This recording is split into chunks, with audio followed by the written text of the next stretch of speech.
O evangelho de hoje é aquele que o patrão viajou e deixou sob os cuidados do administrador a sua obra.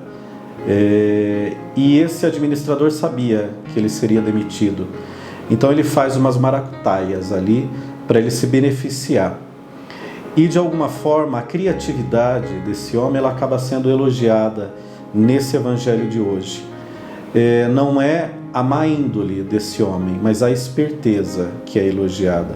E Jesus deseja que todos os seus discípulos também tenham a mesma esperteza diante de determinadas situações, diante de desafios na evangelização.